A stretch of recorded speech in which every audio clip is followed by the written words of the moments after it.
13. 흑백 논리 사고방식과 에고. 인간의 마음에 가장 가공할 만한 함정 중 하나이자 주된 악의 원인 중 하나는 내가 흑백 논리 사고방식이라고 부르는 것입니다. 흑백 사고라는 명칭은 이것이 완전히 반대로 보이는 양극단에 초점을 맞춘 사고 형태임을 암시합니다. 반대되는 것만 있고 그 둘 사이에 어떤 것도 없으므로 화해할 가능성도 없습니다. 상반되는 것들은 상충될 뿐이며 분쟁을 해결할 수 있는 방법은 두 가지밖에 없습니다. 한쪽이 다른 쪽에 복종한다. 한쪽이 다른 쪽을 파괴한다. 가장 명백한 흑백사고의 극단은 참과 거짓, 옳고 그름, 선과 악, 신과 악마입니다. 지성은 우리에게 오는 정보를 분석하고 분류하는 주요 능력입니다. 지성은 실제로 정보의 의미에 대해서는 생각하지 않습니다. 지성은 잠재의식의 데이터베이스 범주에 정의된 기준에 따라서 정보를 분석합니다. 지성은 새로운 정보가 여러분의 의식적인 마음에게 세계관을 바꾸거나 오래된 행동 패턴을 수정하거나 거부하도록 요구하는 결정을 내릴 수 없습니다. 지성은 정보의 의미에 대한 도덕적 혹은 윤리적인 판단 없이 기계적으로 데이터를 정리하는 컴퓨터와 흡사합니다. 새로운 정보가 마음의 변화를 일으킬 수 있는 유일한 방법은 지성이 이 정보를 의식적인 마음에 제시하는 것입니다. 그러면 여러분은 새로운 정보를 적용하는 방법에 대한 의식적이고 창조적인 결정을 내릴 수 있습니다. 현재 우리의 한계는 우리가 삶을 제한적으로 이해하고 있다는 데서 만들어집니다. 현재 우리의 한계를 벗어날 수 있는 유일한 방법은 그것에 의문을 제기하고 새로운 정보를 찾아서 이해를 넓히는 것입니다. 우리가 당면하는 모든 문제와 모든 한계에는 그 한계를 극복하는 데 도움이 될 수 있는 특정한 아이디어가 있습니다. 우리의 한계는 현재 삶에 대한 이해와 현재의 멘탈 박스에 기인합니다. 한계를 극복할 수 있는 유일한 방법은 새로운 아이디어를 받아들이는 것이지만 이 아이디어는 어디에서 나올까요? 우리의 현재 멘탈 박스 밖에서 와야 합니다. 만일 그 아이디어가 우리의 멘탈 박스 안에 있었다면 우리는 그것을 이미 받아들였고 그것을 이용해서 한계에서 벗어났을 것입니다. 만일 현재의 치료법이 암을 치료하는 방법을 우리에게 알려주었다면 우리는 이미 그렇게 했을 것입니다. 모든 것은 지성이 새로운 아이디어, 즉 현재 우리의 멘탈 박스에서 벗어난 아이디어를 어떻게 다루는가에 달려 있습니다. 지성은 여러분의 의식적인 마음이 그 아이디어를 인식조차 하지 못하도록 단순히 정리할 수 있는 범주를 찾을까요? 아니면 여러분의 의식적인 마음에 그 아이디어를 제시할 필요가 있다고 생각할까요? 오직 의식적인 마음에 제시된 아이디어만이 여러분의 삶을 변화시킬 수 있는 기회를 얻습니다. 우리는 여전히 그 아이디어들을 무시하거나 거부하는 선택을 할 수 있지만 적어도 지성이 단순히 그 아이디어들을 처리하게 하는 대신 의식적인 마음으로 결정해야 합니다.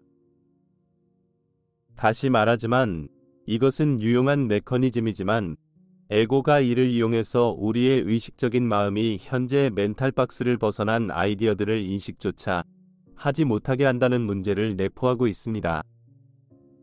일단 우리가 어떤 멘탈 박스를 받아들이면 그 박스가 정보를 평가하는 기준이 되어버립니다. 지성이 멘탈 박스에 도전하는 정보를 모두 걸러버린다는 뜻입니다. 멘탈 박스가 폐쇄계, 즉 딜레마가 되어버립니다. 흑백 논리 사고방식이 정보를 필터링하는 방법. 흑백 논리 사고방식은 정보를 처리하는 정상적인 절차를 벗어나는데 정보를 평가하는 가장 중요한 기준으로서 가치 판단을 부여하기 때문입니다. 흑백 논리 사고방식은 잠재의식의 데이터베이스에 두 가지 범주를 만듭니다. 하나는 선하고 믿을 만한 진실하고 건설적인 정보입니다. 다른 하나는 나쁘거나 거짓된 진실이 아니거나 믿을 수 없는 위험하거나 사악한 정보입니다. 이 두 가지의 종합적인 범주에는 정보를 구성하는 파일 폴더가 얼마든지 있습니다. 만일 지성이 어떤 새로운 아이디어를 사악한 정보라고 분류하면 그 아이디어는 의식적인 마음에 제시되지 않고 정리되어 버립니다. 이것은 감정적인 딜레마보다 훨씬 더 교묘하고 강력한 딜레마를 설정합니다. 몇 가지 예를 살펴봅시다. 대부분의 유럽 사람이 지구가 평평하다고 믿었던 때로 돌아가 봅시다. 어렸을 때 이 사실은 내게 너무나 충격적이었지만 더 충격적인 것은 사람들이 평평한 지구에 대한 믿음을 포기하는데 수십 년이나 걸렸다는 사실이었습니다. 콜럼버스가 항해를 마치고 돌아온 후에도 많은 사람이 그를 믿지 않았습니다. 지구가 평평하다고 믿으면서 성장한 사람들은 지구가 둥글다는 현실을 받아들이기를 거부했습니다. 그들은 어떻게 현실을 받아들이지 않을 수 있었을까요? 그들의 신념 체계가 가톨릭 교리에 바탕을 두고 있었기 때문에 교회의 세계관에 도전한다고 여겨지는 것은 무엇이든 위험하다고 분류되었고, 그것은 사람들이 진심으로 그 문제에 대해 생각하지 않았다는 뜻입니다. 교회 교리는 딱히 지구가 평평하다고 언급하지는 않았지만 지구가 우주의 중심이라고 말했고, 그것은 지구를 평평한 원반으로 그리고 하늘을 그 원반을 덮고 있는 돔으로 보는 사고에 근거했습니다. 가톨릭 교리는 절대 틀리지 않았다는 믿음이 많은 사람이 지구가 우주의 중심이 아니라는 현실에 저항했던 주된 이유였으며, 심지어 가톨릭 교회가 지금 우리가 진실이라고 알고 있는 것을 억압하기 위해 초기 과학자들을 핍박했던 이유였습니다. 좀 더 현대적인 사례로는 유대인들과 팔레스타인 사람들 간의 분쟁을 들 수 있습니다. 양쪽 모두 기꺼이 그들의 잠재의식 데이터베이스를 검토하고 그들을 분열시키기보다 통합시키는 무언가를 찾지 않는다면 이 분쟁을 어떻게 극복할 수 있겠습니까? 그들이 흑백의 가치 판단을 기반으로 서로를 보는 한 그들 간에 평화는 있을 수가 없습니다. 흑백 논리 사고방식의 필터를 통해 서로를 바라보는 한 분쟁은 양립할 수 없는 상태로 남을 것입니다. 흑백 논리 사고방식이 모순을 감추는 방법. 특정한 정보가 의식적인 마음에 제시되지 않는다는 사실은 사람들이 거의 모든 것을 부인할 수 있게 만듭니다. 집단적인 관계의 주된 원인 중 하나는 우리 인간들이 나중에 고통스러울 정도로 명백하게 밝혀질 사실을 부인하는 놀라운 능력이 있다는 것입니다. 마치 우리 마음에는 특정한 경계 너머는 보지 못하게 막는 맹인이 있어서 숙고해 보면 분명히 자기 파괴적인 일을 하게 만드는 것 같습니다. 가장 극단적인 예를 하나 살펴봅시다. 독일 나치는 흑백 논리 사고방식을 이용해서 유대인을 희생양으로 삼아 모든 독일 문제의 원인으로 지목했습니다. 독일 국민과 유대인 사이에는 화해할 수 없는 분쟁이 있었습니다.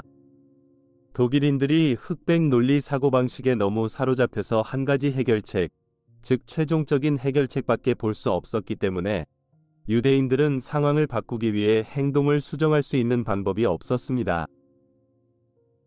두 가지 상반되는 흑백을 정의할 때 분쟁은 한 가지 방식으로만, 즉 한쪽이 다른 한쪽을 억압하거나 파괴하는 방식으로만 해결될 수 있습니다. 나치에게는 한 절대주의자의 가치 판단에 물든 지적인 분석을 토대로 유럽의 모든 유대인을 몰사람으로써 문제를 해결하는 일이 완벽하게 합리적으로 보였습니다. 우리는 나치가 나쁘거나 악한 사람들이었다고 생각할지도 모르지만, 그렇게 생각한다면 우리가 가치 판단에 물든 흑백 논리 사고방식의 희생자들임을 보여줄 뿐입니다. 놀라운 사실은 비록 나치 최고 지도자들은 분명히 일반인들보다 더 극단적이었지만 독일의 하위급 지도자들은 대부분의 다른 사람들과 다를 바가 없었다는 점입니다. 언급했듯이 아우슈비츠의 사령관은 헌신적인 가장이었습니다. 낮에는 가스실에서 유대인 아이들이 몰살되는 것을 감독했지만 퇴근 후에는 집으로 가서 캠프 안에 있는 방갈로에 사는 자녀들과 놀아주곤 했습니다. 그는 어째서 자신의 삶에서 확연한 모순을 보지 못했을까요? 그에게는 모순이 없었기 때문입니다. 만일 여러분이 그에게 아이들을 죽이는 것이 잘못이라고 생각하는지 물었다면 그는 아마도 예, 물론입니다. 라고 대답했을 것입니다. 이렇듯 간단하면서도 무서운 설명이 흑백 논리 사고방식입니다. 그는 자신의 잠재의식 데이터베이스에 유대인의 범주를 만들었고 그들을 인간이 아닌 존재로 분류하였습니다.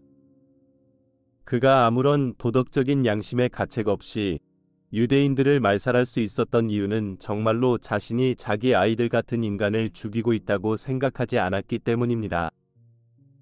이런 흑백 논리 관점에 대한 수용이 너무 절대적이어서 어떤 도전적인 생각도 그의 의식적인 마음에 닿지 못했을 것입니다.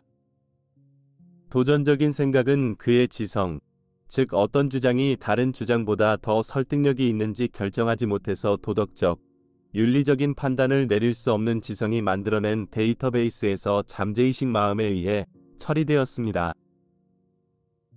어떻게 이런 일이 가능한지 묻는다면 그 대답은 우리가 컴퓨터에 대해 했던 이야기 속에 있습니다.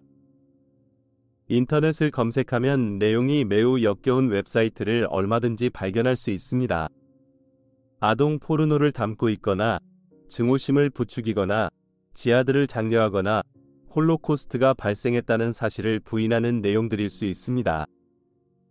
하지만 그런 웹페이지가 저장된 서버 자체에는 역겨운 내용이 전혀 없습니다. 지성에는 역겹거나 잘못된 것이 없습니다. 일단 의식적인 마음이 데이터베이스의 범주를 만들고 거기에 어떤 정보가 저장되어야 하는지 매개 변수를 설정하게 되면 지성은 의식적인 마음에 그것을 제시하지 않은 채 기준에 맞는 새로운 정보를 모두 파일로 정리합니다. 심지어 데이터베이스에 저장된 이전 반응을 토대로 특정한 상황에 대한 반응을 이끌어내어 의식적으로 혹은 창조적으로 생각하지 않고 상황에 반응하게 합니다. 가치 판단을 도입해서 잠재의식 데이터베이스에 선과 악의 범주를 만들도록 결정하는 것은 여러분의 의식적인 마음입니다. 일단 이런 범주가 설정되고 나면 지성은 그것에 도전하지 않습니다. 지성은 선과 악이 무슨 의미인지 이해하지 못합니다. 지성은 단지 여러분이 정의한 기준에 따라 정보를 분류할 뿐입니다. 지성은 결코 여러분의 흑백 세계관에 도전하지 않는다는 뜻입니다. 가톨릭 교리를 승인하는 정보는 선하고 그에 상충하는 정보는 모두 악하다고 정의한다면 지성은 결코 여러분의 정의에 도전하지 않을 것입니다. 이것은 딜레마를 만들게 되고 여러분의 의식이 의식적인 마음으로 새로운 정보를 인정하고 여러분의 세계관에서 어디에 모순이 있는지 보기 시작할 때까지 지속됩니다. 여러분의 지성은 절대 그런 모순을 보지 못합니다.